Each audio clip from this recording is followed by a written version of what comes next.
Bon, allô. Aujourd'hui, c'est un petit rappel concernant la conversion des unités de temps. Donc, transformer les heures en heures minutes, transformer un nombre décimal en heures ou vice-versa. Donc, ici, on a deux exemples que vous allez retrouver dans l'atelier 2, bloc 3, numéro 4. Donc, si je regarde le A, j'ai 13h06 qu'on veut transférer en heures. Donc, premièrement, j'ai 13 heures, c'est un entier. Ça, c'est clair. Plus, j'ai une partie d'heure. Donc, je l'ai représenté dans une horloge.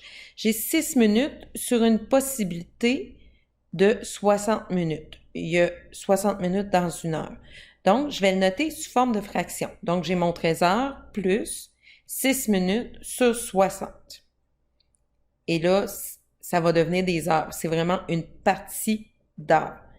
Ça va égaler à 13 heures et 6 soixantièmes. Là, je ne l'ai pas noté de façon réduite. Tu peux le réduire en nombre fractionnaire à l'aide de ta calculatrice ou tu peux carrément l'avoir en nombre décimal. Donc, ça va donner 13,1 heures. Donc, 13 et 1 dixième d'heure. Ça revient, c'est la façon de le nommer. Voilà, c'est la réponse.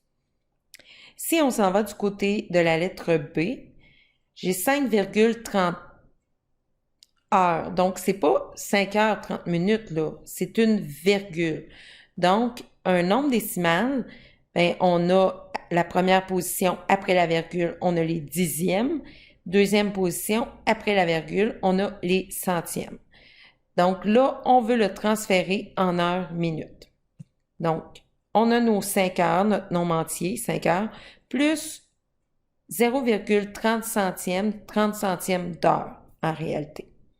Donc, j'ai mon 5 heures plus 30 centièmes, donc une partie.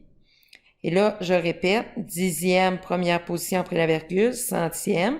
Donc, une autre façon de le noter, c'est 30 sur 100, 30 centièmes, de 60 minutes, parce que je le veux en minutes. Et une heure, l'heure peut être transférée en 60 minutes. Donc, 30 centièmes de 60.